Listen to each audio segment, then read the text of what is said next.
नमस्कार दोस्तों, स्वागत है आपका मेरे YouTube चैनल मधु की पाठशाला पर। तो चलिए आज कर लेते हैं थोड़ा रीजनिंग को। रीजनिंग पे हमारी सेकंड वीडियो ये है। पहली वीडियो अगर नहीं देखी है तो वो भी देख लीजिए, जिसमें हम प्रीवियस पेपर्स को डिस्कस कर रहे हैं। तो इससे हमारे पास एक ही वीडियो में वैरायटीज़ मिल जाएंगी, कौन कौन से क्वेश्चंस आपके प्रीवियस पेपर्स में आ रही हैं, कैसे सोल्व करना है। तो काफ़ी हद तक आप उनको अगर कर लेते हैं तो आपके नेक्स्ट पेपर में वो रिपीटिंग मिल जाते हैं आपको, और उनसे आपको आइडिया लग जाता है कि कौन से टॉपिक से क्वेश्चंस आ रहे हैं। उन टॉपिक्स को आप अच्छे से कर लेते हैं। तो चलिए शुरू करते हैं आज रीजनिंग की वीडियो में। सबसे पहला क्वेश्चन है, एक कूट भाषा में डिस्टेंस को ये लिखा गया है। ठीक है, कूट भाषा आ गया यानी कि कोडिंग डिकोडिंग से आपका रिलेटेड क्वेश्चन आ गया। कोडिंग डिकोडिंग को आप अच्छे से कर लेंगे। ठीक है, चाहे आप एचटेट दे रहे हो, एचएसएससी का कोई भी पेपर दे रहे हो, ग्राम सचिव, पटवारी, कैनाल पटवारी, अभी अपकमिंग एग्जाम्स यही हैं हमारे पास। फिर उसके बाद सीईटी की होने की पूरी संभावना है। तो इस तरीके से जो भी आप एग्जाम दे रहे हो तो वहाँ पे कोडिंग डिकोडिंग से रिलेटेड आपको क्वेश्चन मिल जाता है। तो डिस्टेंस को ये लिखा गया कोड के अंदर, ठीक है, और डॉक्यूमेंट को ये लिखा जाता है। ठीक है, तो इसी समान कूट भाषा में थर्सडे को लिखा जाएगा। चार ऑप्शन हमारे पास हैं, ए बी सी डी, उनमें से हमें चूज करना है कि करेक्ट आंसर क्या होगा। तो अगर कूट भाषा में ऐसे लिखा जा रहा है तो हमें उसका रिलेशन चेक करना है। ठीक है, लिंक कैसे हुए हैं एक दूसरे के साथ।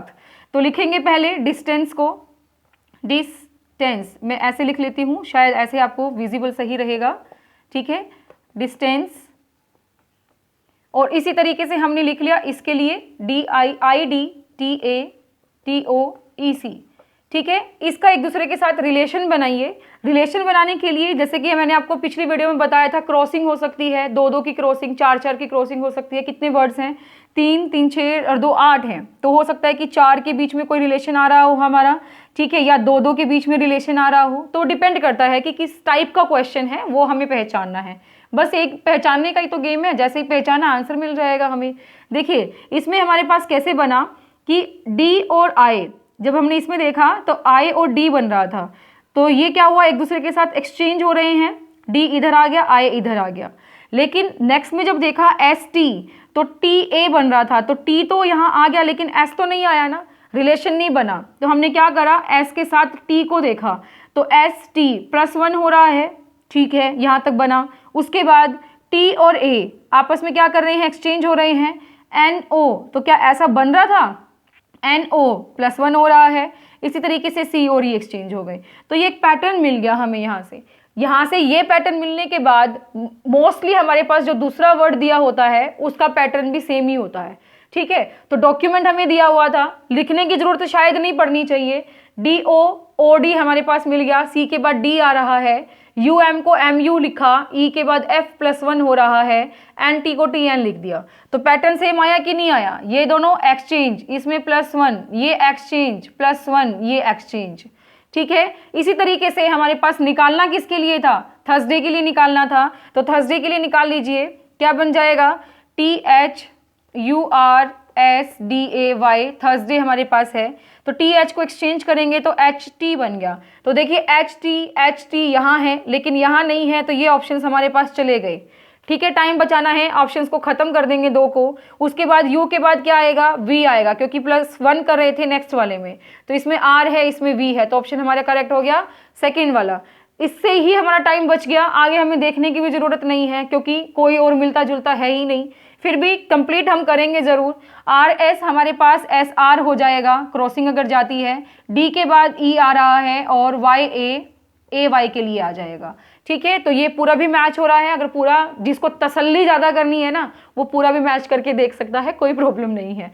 चलिए नेक्स्ट देख लीजिए, कमल 10 मीटर उत्तर की ओर चलता है। जैसे ही दिशाओं की बात आई तो इसका मतलब आपका क्वेश्चन किससे रिलेटेड हो गया, दिशा वाले चैप्टर से रिलेटेड हो गया, डायरेक्शन वाले चैप्टर से रिलेटेड हो गया। वो चैप्टर आपने अच्छे से कर लेना है। क्वेश्चन किस तरीके के आ रहे हैं, प्रीवियस पेपर से हम उसका आइडिया लगा लेंगे। कमल 10 मीटर उत्तर की ओर चलता है। मान लिया कि ये पॉइंट है और इस पॉइंट से कमल चल रहा है, ये हमने ले लिया कि 10 मीटर है। ठीक है, अब ऊपर की तरफ रखा इसका फेस, क्योंकि उत्तर जो है ऊपर की तरफ होती है। हम जैसे हमने डायग्राम लास्ट वीडियो में बनाया था, हम ये डायग्राम मान के चल रहे हैं। ये ईस्ट है, ये वेस्ट है, ये नॉर्थ और साउथ, ये वाली हो जाएगी। तो इसी के अकॉर्डिंग मैंने लिखा है कि यहाँ से एक पॉइंट हुआ और ये 10 मीटर ऊपर की तरफ चल रहा था, यानी कि उत्तर की तरफ चल रहा था। वह दक्षिण की ओर 6 मीटर चलता है। अब दक्षिण क्या हो गया, नीचे की तरफ आएगा, तो यहाँ से हम इसको 6 मीटर ले लेंगे, 6 मीटर दक्षिण की तरफ वह चला। फिर वह पूर्व की ओर 3 मीटर चलता है, पूर्व की तरफ हम उसको 3 मीटर मोड़ देते हैं, 3 मीटर, पूर्व इस तरफ है हमारा, देखिए ईस्ट इस तरफ है, तो हमने 3 मीटर यहाँ पे मोड़ दिया। वह अपने शुरुआती बिंदु के संदर्भ में किस दिशा में है। अब देखिए शुरुआती बिंदु से पूछा है इसने, शुरुआती बिंदु कौन सा था, ये वाला था जहां से उसने स्टार्ट किया था, तो यहां से इस पोजीशन पे ये पहुंच गया, तो इस पोजीशन से ये वाली डायरेक्शन कौन सी होगी, ये इसने पूछा है कौन सी दिशा में है। तो ये वाली दिशा कौन सी हो गई, ऊपर की तरफ जा रहा है तो उत्तर तो है ही, और इस तरफ जा रहा है यानी कि ये पूर्व दिशा थी, तो क्या हो गया, पूर्व हो गया। तो कैसे लिखेंगे, उत्तर पूर्व लिखेंगे। ऑप्शन में हमारे पास सी ऑप्शन है, उत्तर पूर्व, ये हमारा क्या हो गया, करेक्ट हो गया। चलिए थोड़े से और क्वेश्चन डिस्कस करते हैं। देखिए नेक्स्ट क्वेश्चन क्या है कि निम्न श्रेणी में गलत पद छांटिए। हमें एक श्रेणी दी हुई है, एक सीरीज दी हुई है, उसमें से हमें ओड वन आउट निकालना है, यानी कि गलत कौन सा है वो निकालना है। ठीक है, तो देखिए ये क्या है कि एक यहाँ पे है, एक के साथ हम लिंक करेंगे कि सी और वी है। देखो सी और वी तो एक के साथ तो मैच नहीं कर रहे ना। नेक्स्ट में क्या है, कोई नंबर है, डिजिट 5 है ना, 9 है, तो हम क्या करते हैं, नंबर को नंबर के साथ ही उसको लिंक कराते हैं। ठीक है, तो अब देखिए कैसे लिंक हो रहा है, 1 के बाद 5 आ रहा है, +4 हो गया, 5 के बाद 9 आ रहा है, फिर से 4 प्लस हुआ, 9 के बाद कितना आना चाहिए, +4 आना चाहिए ना, फिर उसके बाद +4, अगर हम 2 में अगर इसको पा रहे हैं तो आगे भी तो आना चाहिए, तो कितना आना चाहिए, 9 और 4 13 होना चाहिए, 13 और 4 कितने होंगे, 17।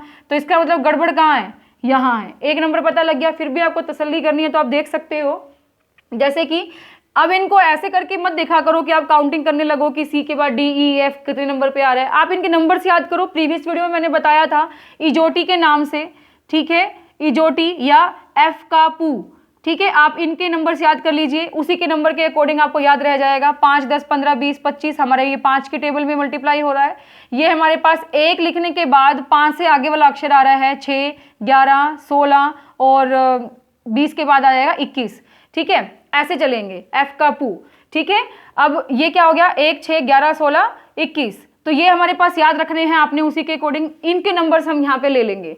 तो क्या रहेगा, देखिए सी का 3 आ गया, एफ का 6 आ गया, आई का 9 आ जाता है, एल का 12 और ओ का हमारे पास आ जाता है 15। तो ये तो हमारे पास बिल्कुल प्रॉपर ऑर्डर में है, 3 की टेबल जारी है, 3 दूनी 6 3 9 चौके 12 3 पंजे 15, तो ये चल गया। अब हमारे पास मिस्टेक कहाँ थी, यही मिल रही थी, तो हमें पता लग गया कि मिस्टेक यहाँ भी है। ओके, वी के बाद, वी का अगर हम देखते हैं तो ये 22 नंबर पे है, यू 21 नंबर पे है, इसी तरीके से ये आ जाएगा 20 पे, ये आ जाएगा 19 पे और ये आ जाएगा 18 पे। तो ये भी सीरीज में है, 22 के बाद 1 कम, फिर 1 कम, फिर 1 कम, फिर 1 कम। तो गड़बड़ कहाँ थी, 15 में थी, तो इसलिए हमारे पास ये आ गया गलत, इसमें आना चाहिए था 13LS। ठीक है, नेक्स्ट देखिए, श्रीमान एक्स ने श्रीमती वाई के लिए कहा। अब कौन कह रहा है, श्रीमान एक्स कह रहा है। ठीक है, तो हमने लिख लिया यहाँ पे श्रीमान एक्स। ठीक है, क्या कहा कि श्रीमती वाई मेरी माता, मेरी बोल दिया इसने, मेरी कौन बोल जो रहा है उसके लिए हुआ ना, कौन बोल रहा है, श्रीमान एक्स बोल रहा है।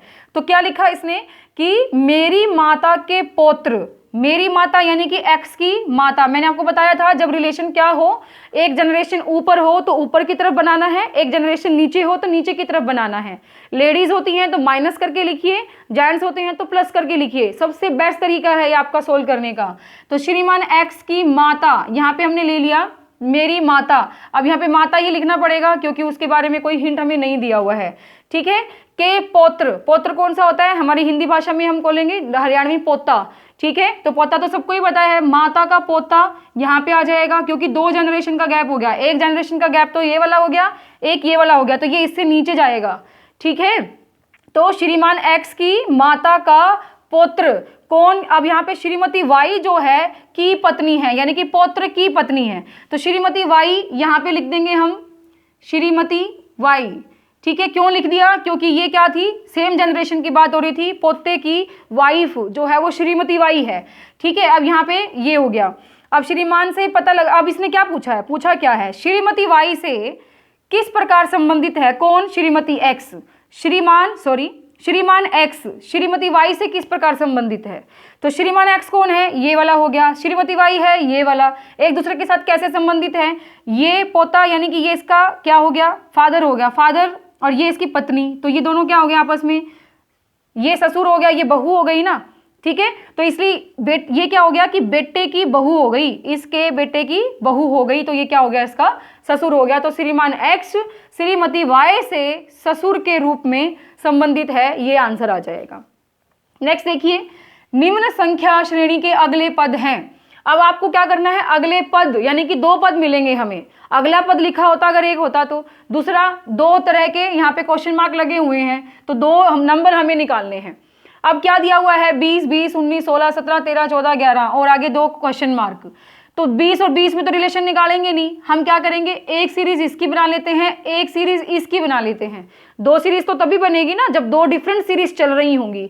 तो एक सीरीज बनी 20, 19, कितना हो गया? -1। 19 के बाद 17 -2, ठीक है। 17 के बाद 14 -3, तो इसमें क्या आना चाहिए? 14 के बाद -4 आना चाहिए ना। -4 करोगे तो कितना बचेगा? 10 बचेगा। 10 हमारे पास है, इसमें भी और इसमें भी। ऑप्शन इसका कट हो गया, ठीक है।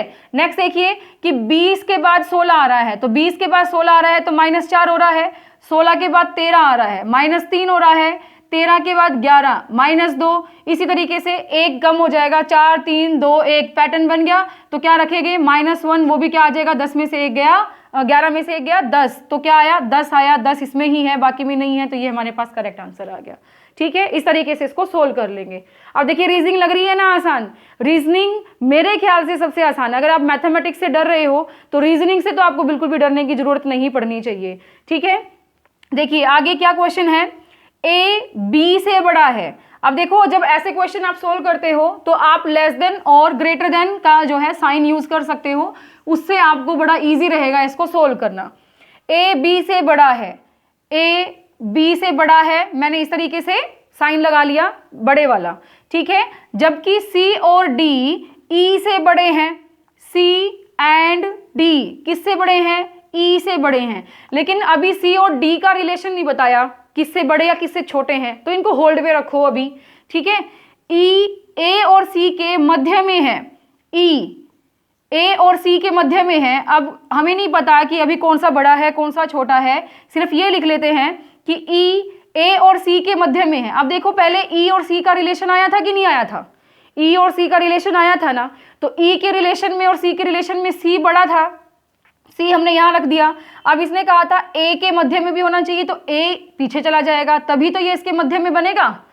क्या था कि सी और डी ई से बड़े थे, ई और सी का रिलेशन तो कहीं ना कहीं था कि सी तो बड़ा है ई से। अब इसने कहा था कि ई ए और सी के मध्य में है, ए और सी के मध्य में हमने ऐसे रखना पड़ेगा ताकि सी ए से बड़ा ही रहे, ठीक है। ये आ गया आगे। और सी बी से बड़ा है, सी बी से बड़ा है, इस तरीके से हमने लिख दिया सी बी से बड़ा है।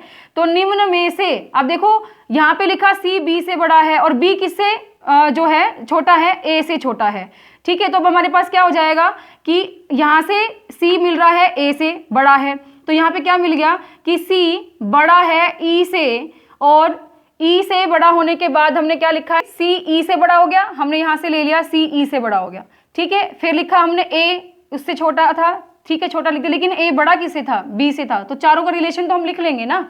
लेकिन ये वाला जो है ये भी होल्ड पे रखेंगे, सी एंड डी वाला, ये इसी के साथ हम लिख देंगे सी एंड डी, क्योंकि हमें नहीं पता सी और डी में से छोटा बड़ा कौन है या इक्वल है।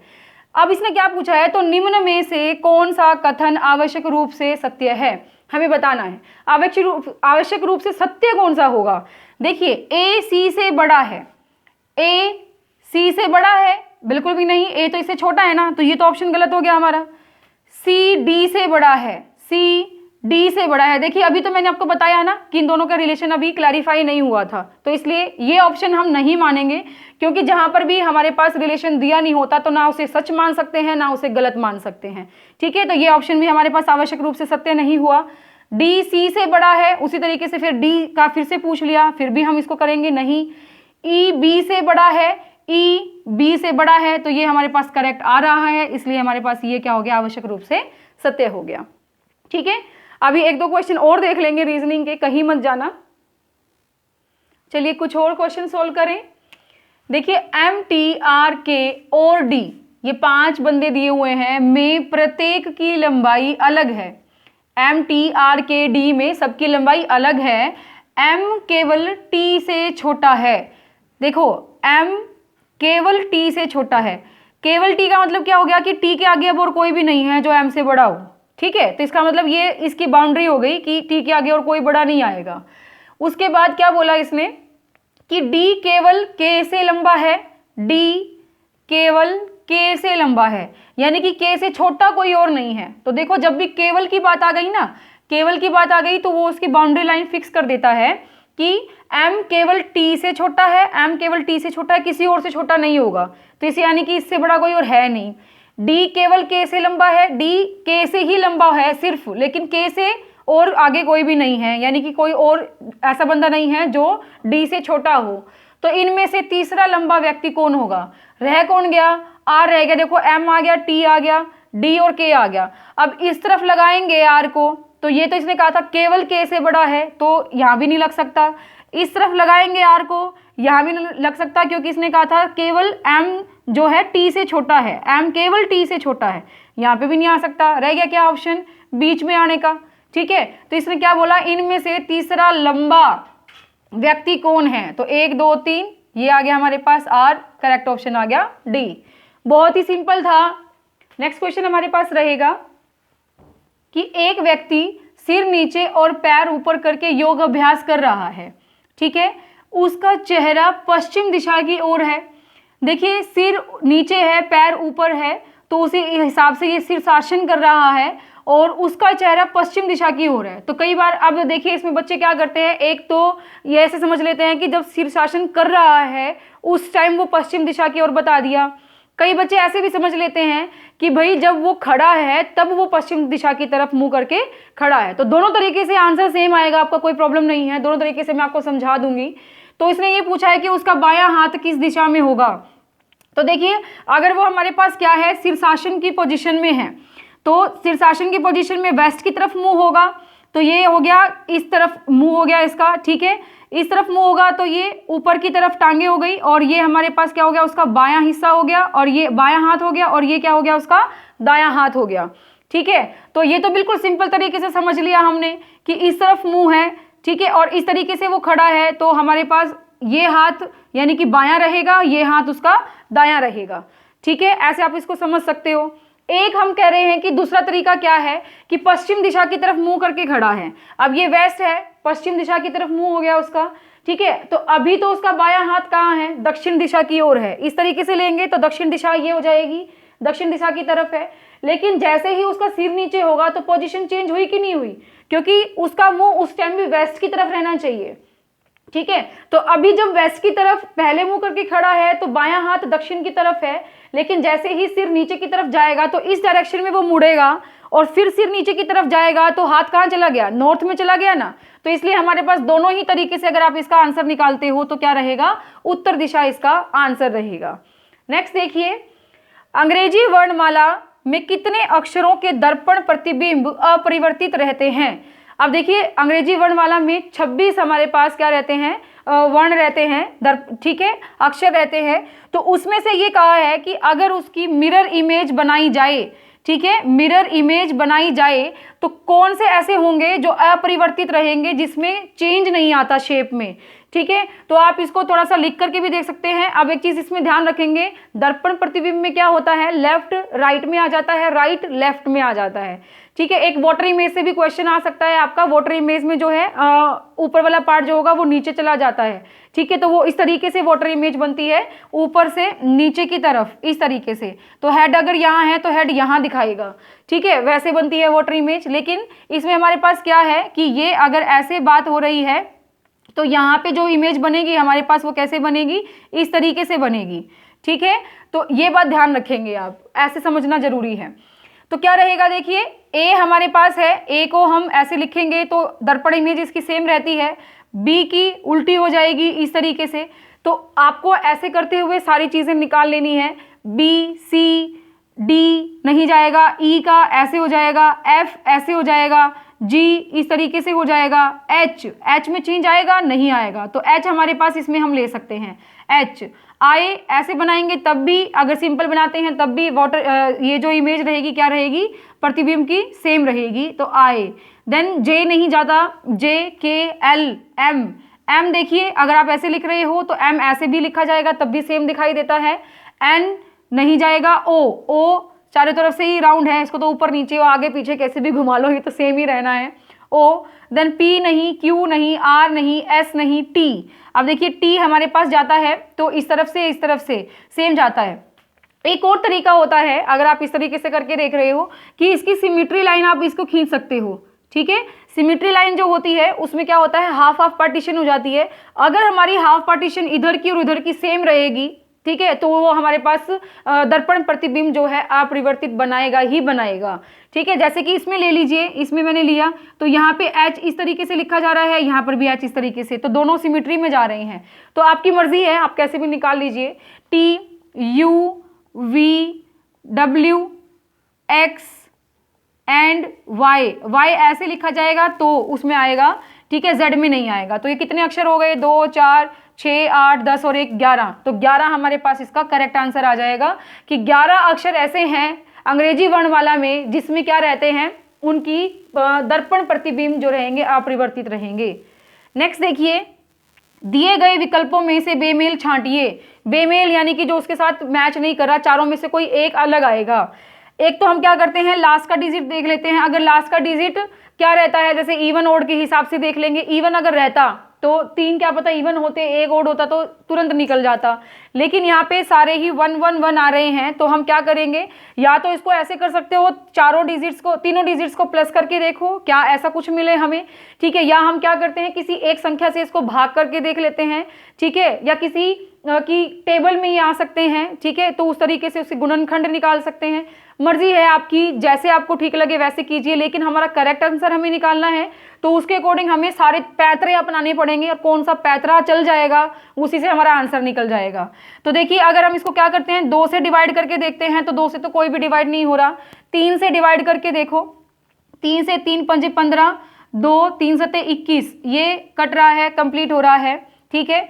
फिर 3 चौके 12, 1 1, 3 3 9, शेष बच रहा है 2, लेकिन ये तो पूरा डिवाइड नहीं हुआ, ये तो पूरा डिवाइड हो गया था, क्या आगे वाले डिवाइड होते हैं, ठीक है। यहाँ पे 3 पंजे 15, 1 1, 3 3 9, 2 बच गया, फिर 3 6 18 और फिर 1 हमारे पास इसका रिमाइंडर बच गया, तो शेष इसमें भी बच रहा है, इसमें भी बच रहा है, इसमें बच रहा है, लेकिन इसमें नहीं बच रहा। तो एक तरीका तो ये हो गया कि इसके तरीके से हमने इसको निकाल लिया। बाकी अगर कोई आपको दूसरा तरीका नजर आ रहा है तो आप भी बता सकते हैं, ठीक है, वो आप मुझे कमेंट बॉक्स में उसका सॉल्यूशन भेज सकते हैं, जैसे भी आपको निकालना आ रहा है आप उसको निकाल करके बताइए, हमारी भी नॉलेज इंक्रीज होगी। बाकी जो बच्चे स्पेशली आते कमेंट पढ़ने के लिए हैं उनकी तो नॉलेज 100% इंक्रीज हो जाएगी। तो इस तरीके से हम कर रहे हैं हरियाणा जीके और हरियाणा में आए हुए प्रीवियस क्वेश्चंस के रीजनिंग, ठीक है। हरियाणा जीके पे भी वीडियोस डाली जा रही हैं, वो भी देख लीजिए। हिंदी इंग्लिश के कॉमन सब्जेक्ट्स की वीडियोस भी डाली जा रही हैं, वो भी देख लीजिए। इससे अलावा अगर आपको कुछ क्वेरी है तो आप डाल सकते हैं। वीडियोस अच्छी लगे लाइक शेयर कीजिए, नए हैं तो चैनल पे सब्सक्राइब कर लीजिए।